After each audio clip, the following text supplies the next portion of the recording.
going in and out. Uh-oh. There we go. What was that about? Jeez Louise. Spectrum. Oh. All right, so it's Thursday, so you know what time that is. It means it's time for me to go live.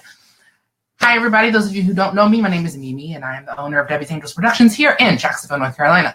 I decided today to do something that, you know, when I first started my business, a lot of people told me not to do, which was talk about, you know, my personal life and, you know, that kind of thing and stuff like that. And so I didn't. For a long time, I was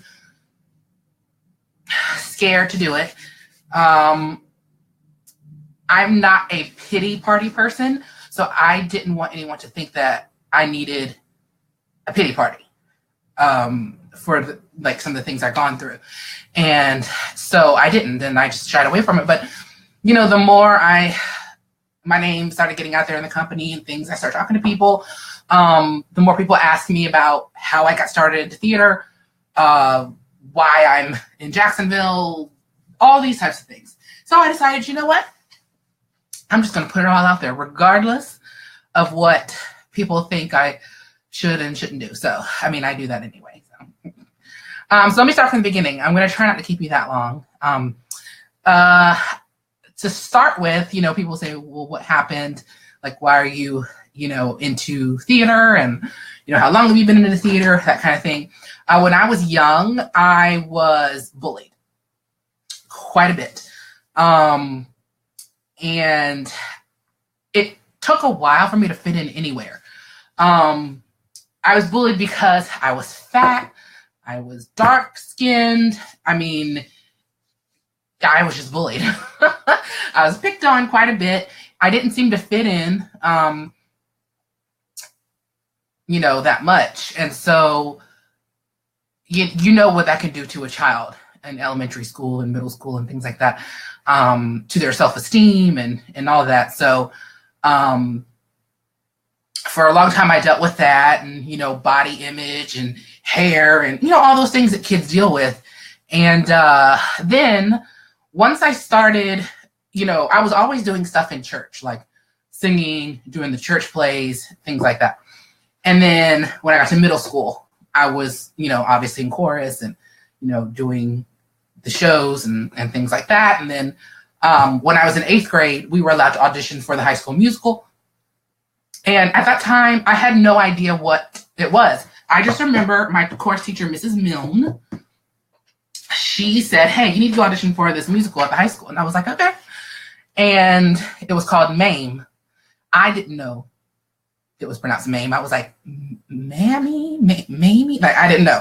Because I had never heard of the show before, but I was like, hey, if my course teacher thinks I should do it, I'm going to do it. So I auditioned, and there were, I believe, 2 or 3 of us that were chosen.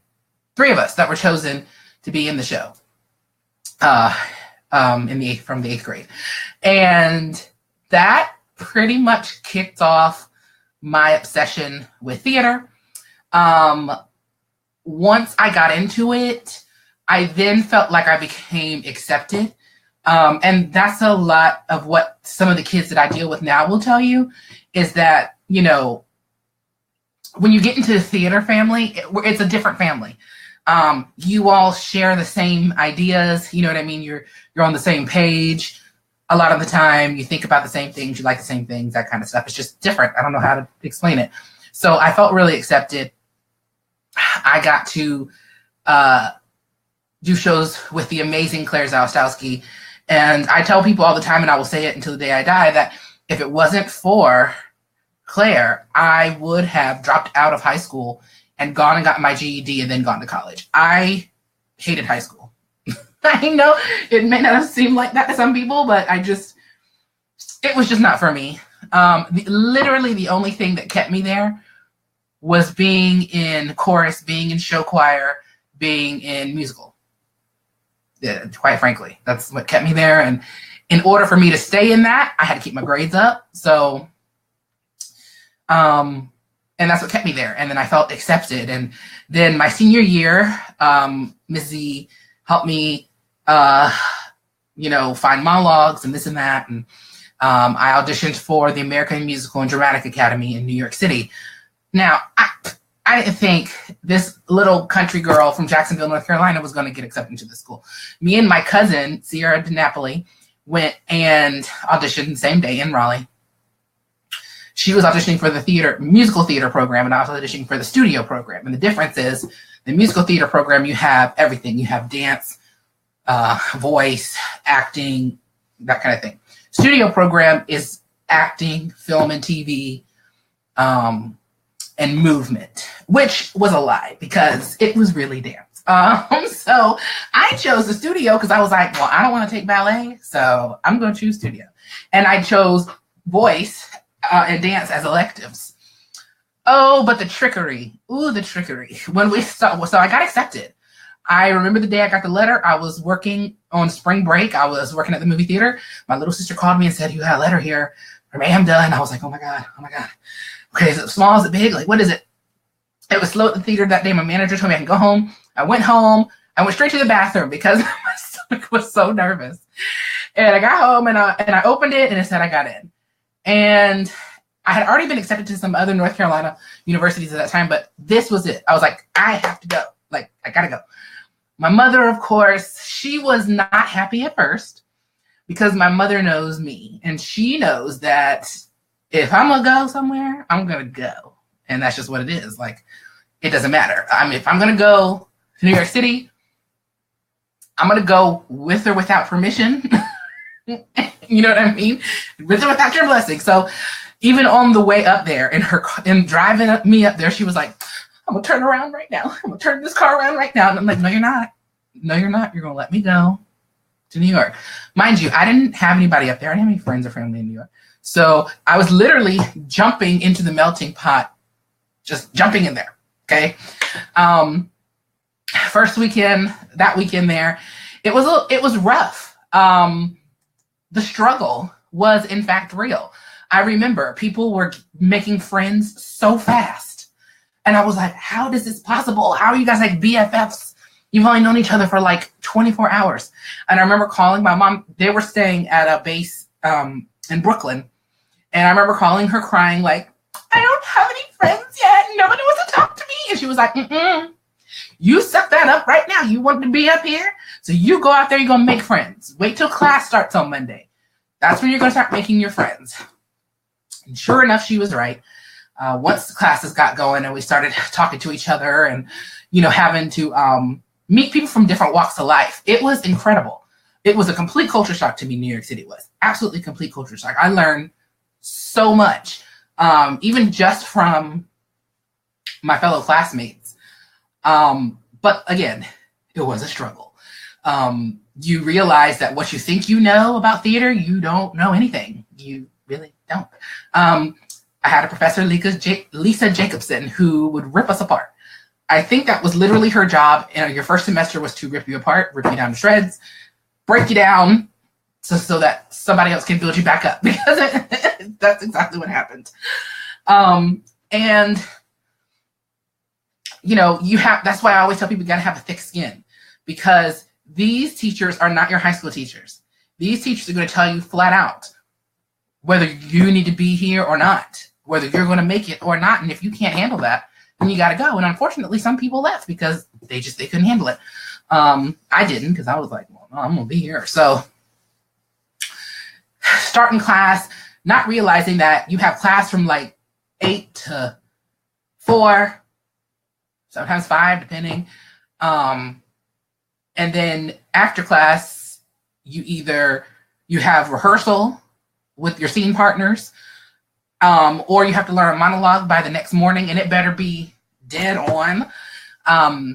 There were no excuses. You know, it really taught me no excuses.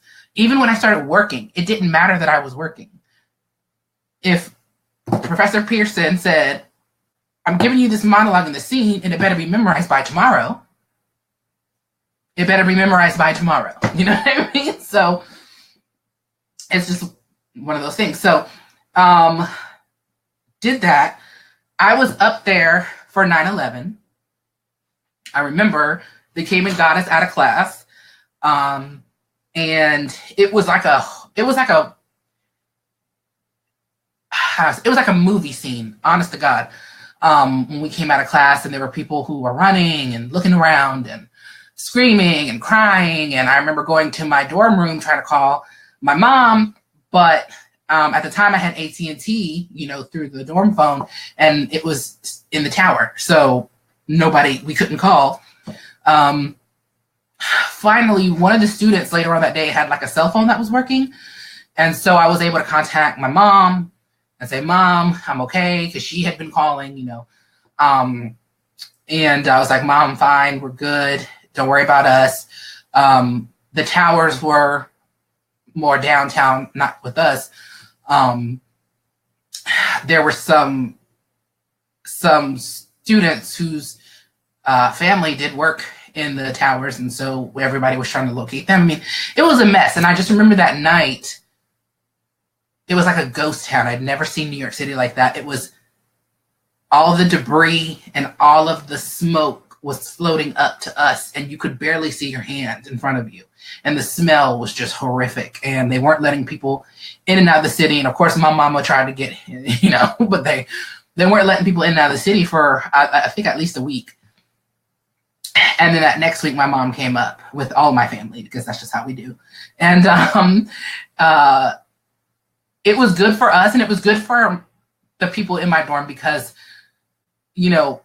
they weren't able to get to their families. And my mom kind of acted, my mom and my stepdad and my sisters and my niece and nephew, they kind of acted like a pseudo family to everybody.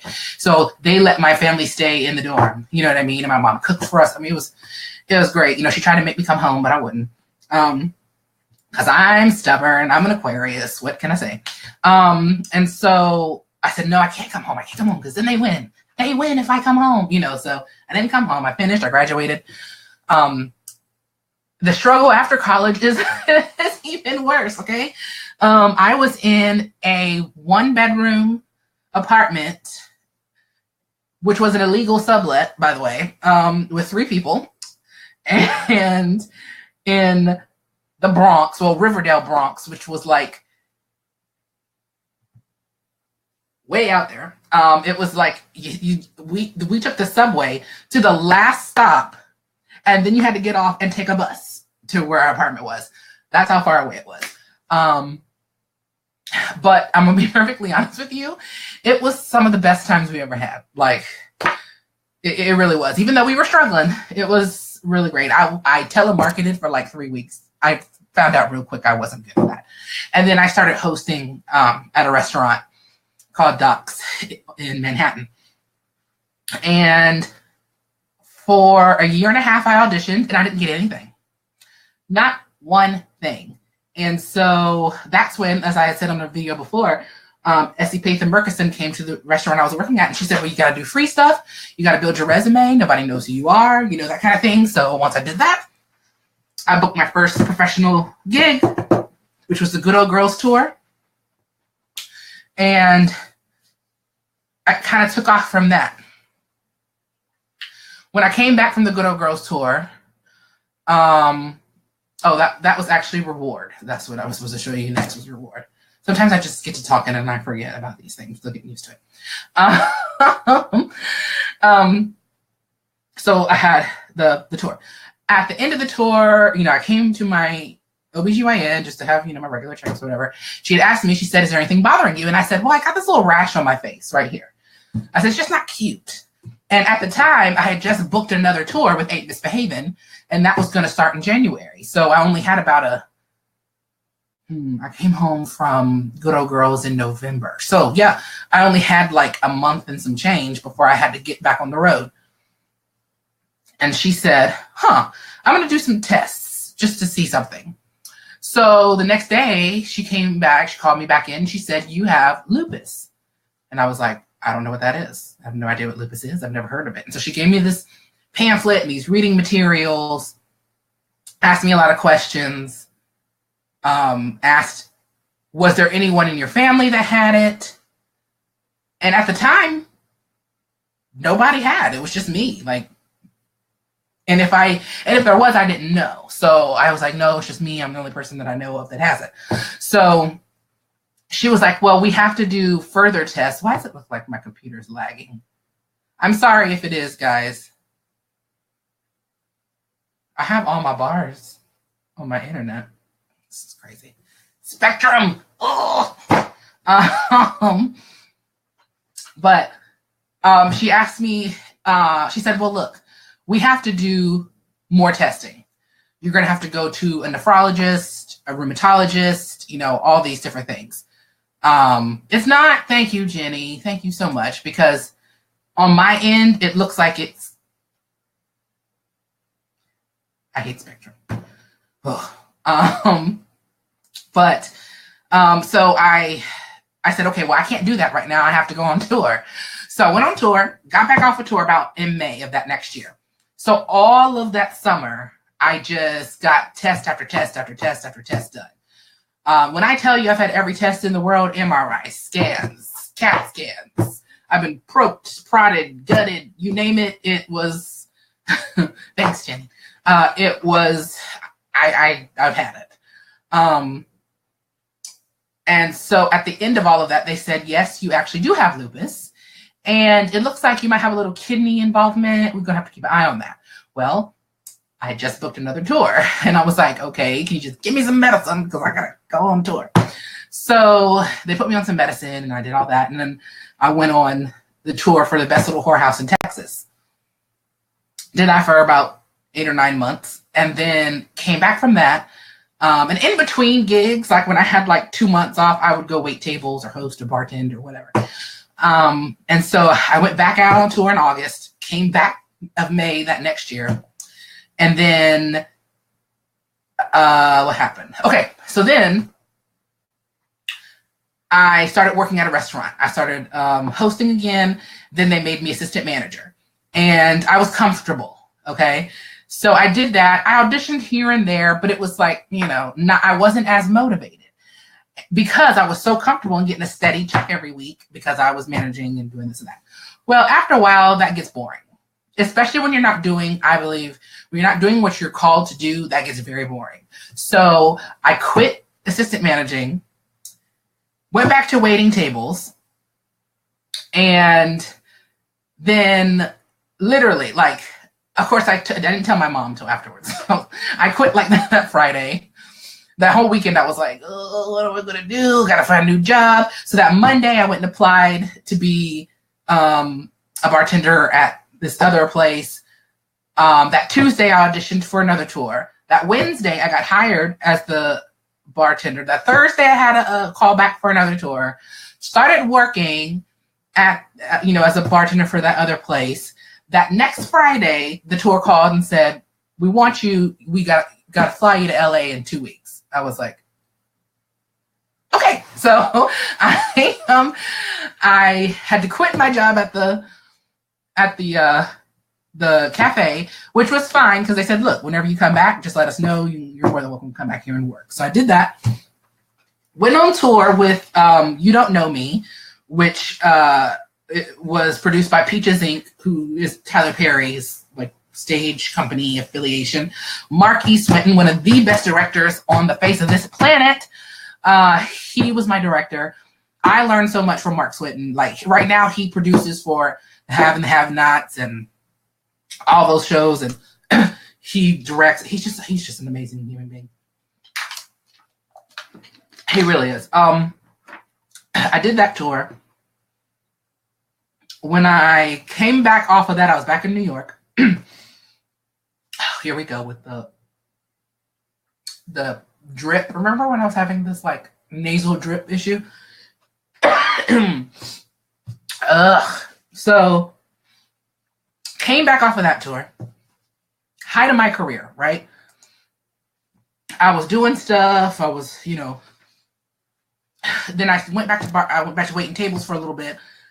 I was getting ready to get new headshots. I was on my final callback for the national tour of Chicago as Mama Morton. That was the week everything changed. I was so excited. Well, that Monday I went to the hospital because I hadn't been feeling well the 2 days before that. Went to the hospital, told them, hey, just not feeling too good.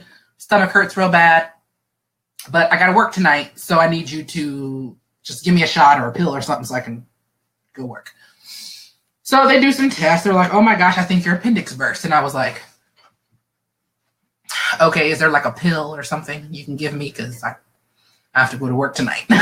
So they were like, no, if it's your appendix, we have to like treat that. They were like, let's do some more tests first. So they did some more tests. They come back, they're like, actually, you have diverticulitis. And I was like, okay, is there a pill or a shot for that? Can I? And they were like, no, a little piece of your intestine is ruptured. So you're going to be here for a while. So I was like, you mean a while as in I need to switch my shift and I need to work tomorrow night and have somebody come in with me tonight? Or they were like, no, we mean like a couple days. Here we go. I said, okay, that's fine. So I called mama. Of course, she's freaking out because on her caller ID, it says, I'm calling from St. Luke's Hospital. And she's like, oh, what's going on? And I told her, and while I'm talking to her, she's booking her flight, right? And she sends her cousin to come see me in the hospital. They moved me to a room. That next morning, I had what we call a lupus flare-up, where everything in my body decided it didn't want to work. My body swelled to 3 times its size. I couldn't walk. I couldn't breathe. It was really, really bad. My mom got there that morning. My landlady, her name is Eden. She's the sweetest woman on the face of this earth. She's also a nurse. She came in. She was like, what is happening? Why didn't you tell me? I was like, I didn't think it was this bad. So I was in the hospital for about 3 weeks. Yeah, I was in St. Luke's for about 3 weeks. Them trying to like get a hold of the lupus and treat the diverticulitis and all types of stuff. And they said, hey, something's up with your kidney. You're going to have to get a biopsy. And I was like, okay. So the next thing was I couldn't walk, so I couldn't work. So I managed to, and pop over cafes where I was working, and God bless them, they would feed my mom and stuff. And Eden would come and pick my mom up and take her back to my apartment so she could sleep and shower. I mean, it was just, I had a village of people up there. And they would come back and I told them, I said, I can't work. And I'm sorry. And they said, listen, you need to get better. So I came home and I was home for a while. And in my brain, I'm thinking I'm just going to be here for 3 weeks max, right? Well, 3 weeks later, my legs are blowing up. I'm having trouble breathing. Blood pressure through the roof. Go to the emergency room. Find out my kidneys are failing. Okay. Is there a pill or something that I can take for that? Or they're like, yeah, no. They said, we've never seen a case like yours. Your lupus is progressing rapidly. They told my mother, call the family. There's nothing we can do. This is it. So I'm sitting there like, y'all, are you saying I'm gonna die? Like, I could not believe that that's what they were telling us. And they were like, well, you know. And I said, no, listen, I don't see a white light. I'm not talking to ghosts. Like, I mean, I don't feel the greatest, but I don't feel like I'm going to die, okay? So they contacted Dr. George Thomas. He came in, he was like, listen, do you trust me to help you? We're going to try some things and see what happens, but you're not going to die on my watch. I said, okay, let's do it. So I spent another 3 weeks at Onslow, got out. I had my legs wrapped in like a mummy almost, and they were like paper mache to try to get the swelling down, because I was on a walker. I couldn't, wheelchair and walker, I couldn't hardly move my legs. So to get the swelling down, then they would come back out and unwrap it. I couldn't do stairs, so I had to get a hospital bed put downstairs at my mom's house so I could, sleep. So then I did a drug called Cellcept. That didn't work. And then I was on chemo for 6 months. That didn't work. So then they put me on dialysis in January of 2009. For those of you who have never had dialysis, thank God. or don't know anything about dialysis, it's truly horrific. Like, it was one of the worst times of my life, to be perfectly honest. If it wasn't for the great dialysis technicians at DaVita, I don't know how I would have gotten through it, to be perfectly honest. There, Nzinga, Amber, Jenna, Cindy, like, I just wonderful people. They were just wonderful people. Janice, like, they were just wonderful people. And I went through a severe depression, like severe. I didn't want to go anywhere. I didn't want to do anything. Like, I didn't want to do anything. I was trying to grow my hair back. Like, I was just depressed. And for a good 6 months.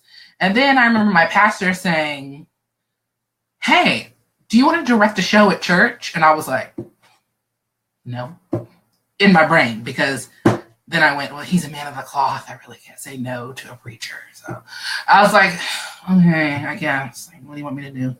So he was like, what about something for Easter? And I was like, fine. So I had a little audition at my church, did this Easter play, and it was a huge hit. It was great. I got to work with these old men, and they had fun. And it was, we had fun. It was great. So I did another one with them. In the meantime, I was also working with the rec center, developed an after-school program for them. They were like, okay, well, our kids, are in middle school and elementary school. And I'm like, oh, kids. Because I had already said in my brain I wasn't going to work with kids. I'm like, are they kids ages 18 and up? And they're like, no. I said, okay, so here we go. Yeah, sure, let's do it. Why not? So we did 2 shows for them that year, and it taught me a lot about myself too. After that, I got involved with Southwest High School because my niece at the time was stage managing their show, Little Shop of Horrors. And she'd asked the director if he needed any help and if he wanted to, come in, and wanted me to come in and help. And I was like, only if I'm not stepping on any toes, that's fine. So I go in, and he's like, can you just take it over? And I was like, oh, yeah, I guess. If you want me to, like, I don't want to, step on anybody's toes. So I did that, started doing that. Then Principal Foster said, well, how about you just come in and do it from the beginning from the next year? I said, okay, great. So started doing those. And after the classes at the rec center, I had parents say, hey, will you do this outside of the rec? And I had always said, that I always wanted to create a program here that I didn't have growing up, where kids could come take a theater class and take a dance class and be in a judgment-free zone. I just didn't realize it was going to happen so soon, right?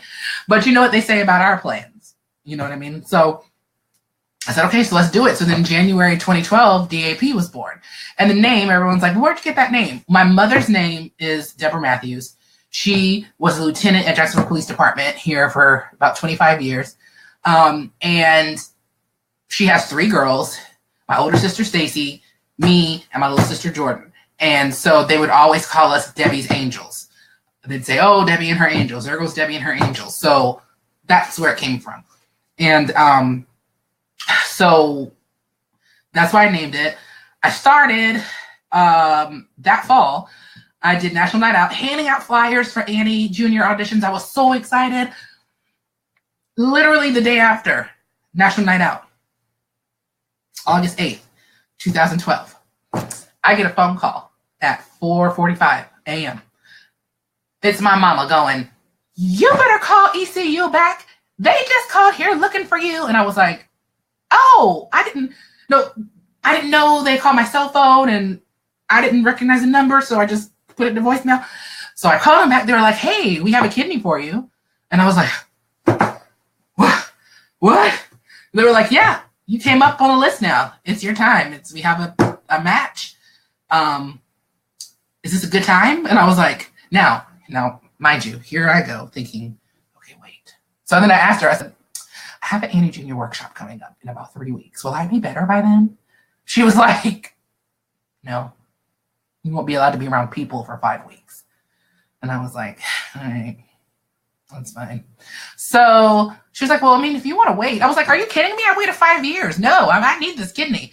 So that day I went up to ECU, to Vidant.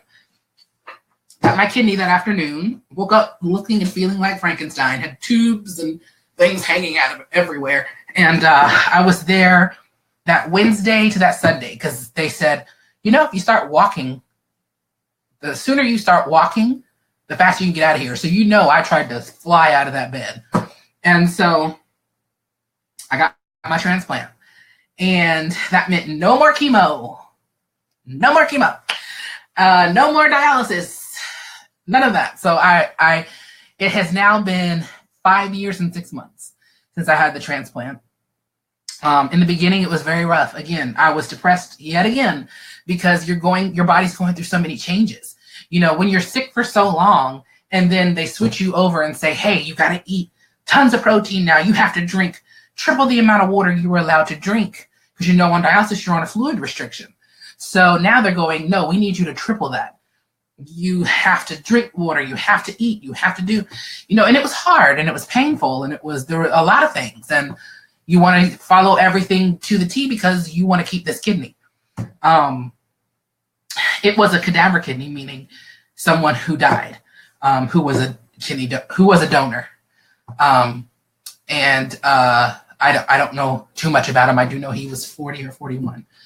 And so my lupus is stable right now. Everything's good there. My doctor was like, try to live a stress-free life.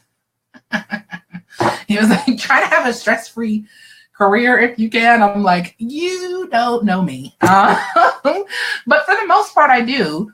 And I think that's because I have awesome people around me. I have awesome instructors and friends who will tell me, listen, you need to sit down. You need to stop for a second because you're doing too much. And the reason I go so hard, people, is because I love what I do and I love sharing. I'm a firm believer in that and if I'm getting too religious for some, I get it, but I believe that when God gives you a gift, it's not for you to keep. We ourselves give gifts away. So if I've been blessed with a gift, it is not for me to hold on to. It is for me to share.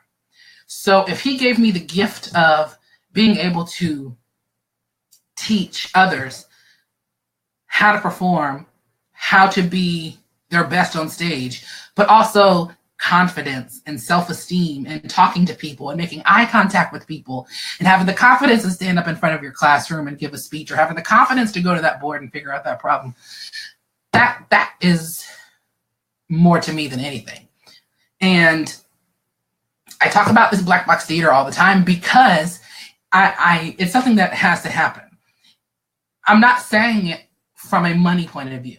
It is something that absolutely has to happen in my life.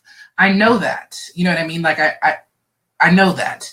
So when you've been through, and that was just this much of everything. I've had 22 surgeries here and there. I mean, this is the tip of the iceberg of what I'm telling you here. But when you have people having a life expectancy over your head and telling you you're going to have another transplant in 20 years, things like that. I feel like for me, I got a lot of work to do, and I have to get it done. And people don't understand when I say my time on this earth, I believe is a little bit more limited than most. So I have to finish using the gifts he gave me. And when he says move, I move. That's what I'm doing. I'm moving forward. I'm hoping that you will also move with us. I'm actually about to go next door to look at this building that I've been eyeing for like 4 years. My neighbor, for a black box theater, fingers crossed. So if you get tired of hearing about it and you get tired of me asking for donations, sorry, not sorry, because it's something that has to happen. And it's not just for me. It's for the community, because I don't know about you, but things are crazy in this world right now. And if I can bring just a little bit of light to a small area, I believe that small area can light bigger areas, that light bigger areas, that send little lights as far as people and our kids. You know what I mean? Those lights go out and they spread light and they spread joy. And it can only get better from here, folks. It can only get better from here.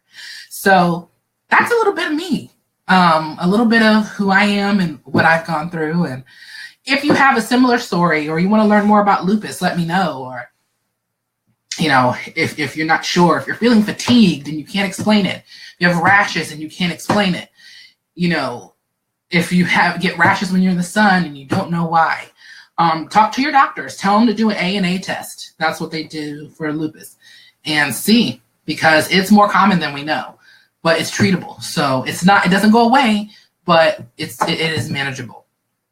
If you have a dream, keep on dreaming, dreamers. I love it. I love it. And I love what I do. And I love you for loving us and supporting us. I'm telling you, 2018 is it for us. We are going to keep on growing and keep on moving. We want you to keep growing and moving with us. Thank you so much for taking a little piece of time out of your day to watch my story. Feel free to share it. And if you have similar stories or you know somebody, tag them in it, comment, let me know. If you're watching this in the replay, let me know you're watching it in the replay. Thanks for listening to me today, guys. It was very therapeutic. I enjoyed it. All right, it's time to get back to work. Thank you so much. I'll see you soon. Bye.